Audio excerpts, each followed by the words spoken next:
ભૂમિ દ્વારકા જિલ્લામાં અને પહેલા અમદાવાદમાં ફરજ બજાવતા હેડ કોન્સ્ટેબલ વિરુદ્ધ રાણીપ પોલીસ સ્ટેશનમાં અપ્રમાણસર મિલકતનો ગુનો નોંધાયો છે। હેડ કોન્સ્ટેબલ વિજય માલીએ સ્પા સંચાલક પાસેથી 1.25 લાખ રૂપિયા માંગ્યા અંગેનો થોડા મહિનાઓ પહેલા મીડિયામાં અહેવાલ પ્રસારિત થયો હતો। અહેવાલ બાદ હેડ કોન્સ્ટેબલની દેવભૂમિ દ્વારકા જિલ્લામાં બદલી કરવામાં આવી હતી। તેમજ અમદાવાદ શહેર પોલીસ કમિશનર GS મલિકે હેડ કોન્સ્ટેબલ વિરુદ્ધ સાયબર ક્રાઇમને તપાસ સોંપી હતી। વિજય માલીની મિલકત અંગે તપાસ કરવામાં આવતા તેની પાસેથી 1,02,46,000 રૂપિયાની મિલકત મળી આવી, જેમાં અમદાવાદમાં ફ્લેટ, ગોધરામાં ખાનગી પ્લોટ, મહારાષ્ટ્રમાં 3 વીઘા જમીન અને મકાન, લક્ઝુરિયસ 3 કાર તેમજ તેની પત્નીના નામે 26 લાખ રૂપિયાની એફડી કરાવેલી હતી। તો પોલીસે હેડ કોન્સ્ટેબલની ધરપકડ કરીને આગળની કાર્યવાહી શરૂ કરી છે।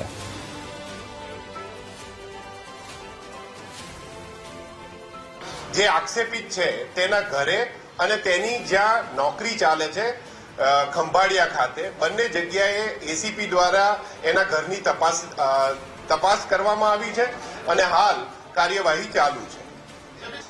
2024 સુધીની એની જે આવક અને એની સામે એણે જે મિલકતો ખરીદી છે તેનું સરવૈયું કાઢી અને ગુનો દાખલ કરવામાં આવ્યો।